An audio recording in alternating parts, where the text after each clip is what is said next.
Imagine a swirl of dust and gas circling a newborn star in a quiet corner of our Milky Way. Among that swirling matter, pockets of rock and ice clump together, drawn by gravity. Over time, these clumps grow, collide, and merge. Somewhere in that violent dance, roughly 4.54 billion years ago, our Earth was born, forged in the chaos, molded by fire, shaped by impacts and heat. The calm blue world we know today was unrecognizable then. There was no sky as we see it, no oceans, no continents, no life. Only a molten sphere, molten rock, fierce impacts, seething energy. And yet, from that stirring beginning, over unimaginable spans of time, Earth transformed. Rock cooled, water condensed, life emerged, continents drifted, climates shifted, and complex beings walked the land. This is the story of Earth's grand transformation, from molten chaos to vibrant life, from simple cells to civilizations. In the first few 100 million years, Earth was hell, called the Hadean, after Hades, the mythic underworld. This period was dominated by heat, collisions, and instability. The young Earth was bombarded by planetesimals and asteroids, countless impacts that melted rock, vaporized crust, sent debris into orbit. Deep inside, heat from radioactivity and the energy of accretion swirled. One of the defining events was the so-called giant impact, with a Mars-sized body, often called Theia. This collision was cataclysmic, ejecting material into orbit, some of which coalesced to become our moon. Earth was left molten, its mantle partially melted, its crust reforming as it cooled. Slowly, surface temperatures allowed solid crust to form. Volcanoes pumped out gases, water vapor, carbon dioxide, nitrogen, perhaps traces of other compounds.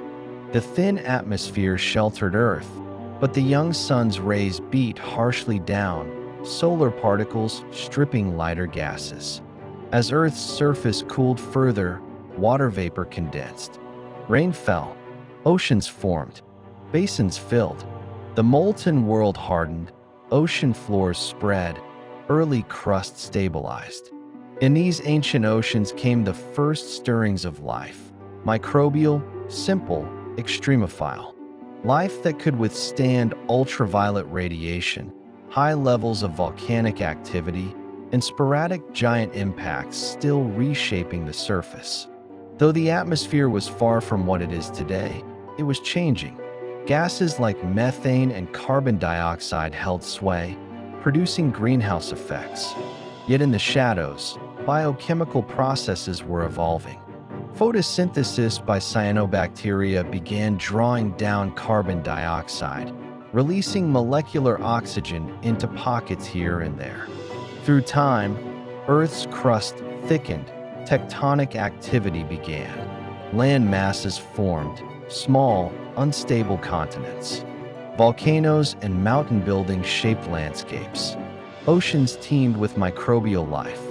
The stage was being set for something bigger. Around 2.5 to 2.4 billion years ago came the Great Oxidation Event. What had been low levels of oxygen rose dramatically. Biological activity, photosynthesis by microbial mats and cyanobacteria, began to permanently alter the atmosphere. Oxygen began to accumulate.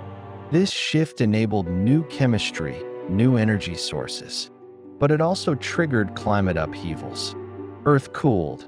In some theories, it froze over entirely in deep snowball Earth events, where glaciers extended near the equator, deep ice enveloped oceans, and life survived in ice-covered seas or flickering refuges.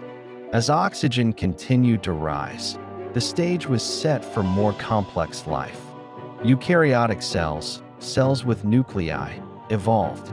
Multicellular organisms emerged. Plants and animals followed. The first large creatures, Animals with hard parts, shells, all evolved in this eon of change. With the Phanerozoic eon, around 541 million years ago, life burst into forms that would define Earth's diversity. Trilobites, corals, fish, crustaceans, the first land plants. Forests filled the land. Insects took to the sky. Reptiles, amphibians, mammals, each emerging, dominating, adapting. Meanwhile, Earth's crust was never still. Plate tectonics drove continents together, forming supercontinents, then breaking them apart again. Mountains rose, oceans closed, rifts opened, volcanoes reshaped the face of the planet. But life's journey was not smooth. Mass extinctions loomed, 5 major ones at least. The Permian-Triassic event wiped out nearly 90% of marine species. The end Cretaceous event, famously, ended the age of dinosaurs and opened the way for mammals. Each extinction reset ecological rulebooks, favoring new forms. With each recovery came innovation, the rise of mammals, birds, flowering plants. Eventually, primates evolved, and then Homo sapiens. Under our hands, landscapes changed, climates shifted, species multiplied and vanished. Earth's transformation wasn't just about life or continents. It was about the atmosphere, oceans, and climate, the environment that made habitability possible. The early atmosphere, dominated by volcanic outgassing, lacked free oxygen. It likely had high levels of CO2, perhaps methane, nitrogen, water vapor. Over time, geological processes like weathering drew down CO2. Biological processes produced and consumed gases. Feedback loops of greenhouse warming, cooling, ice cover, albedo, the reflectivity of Earth's surface, and carbon cycling all shaped climate. Oceans absorbed carbon, hosted life, regulated temperature. Currents, salinity, temperature gradients, chemical cycles, all part of Earth's climatic machinery. Ice ages came and went, seas advanced and retreated. Throughout, Earth maintained habitability, at least somewhere. Even during extreme glaciations, biology persisted. Even during superheated greenhouse conditions, oceans survived. This resilience is part of Earth's story. Beneath Earth's surface, heat and pressure drove the slow dance of plates. Mantle convection churned, driving lithospheric plates across the globe. Subduction zones swallowed crust. Mid-ocean ridges created new crust. Transform faults sheared. Mountains like the Himalayas rose. Oceans grew. Continents drifted. Erosion wore down. Rivers carved valleys. Glaciers carved fjords. Earth's surface, though rugged, was constantly renewing itself. These geological forces also reshaped environments, creating new habitats, isolating species, driving evolution through geographic isolation. Continents splitting, joining, evolving, all part of the grand Earth transformation. Over the last billion years, Earth has seen repeated ice ages, periods when ice sheets expanded, global temperatures dropped, ecosystems compressed toward equatorial zones. Between those, warm periods when forests expanded, seas rose, diversity flourished. And at the tail end of this long transformation comes us, humans, a species that appeared only in the last few 100,000 years, but one that has altered Earth more than any other.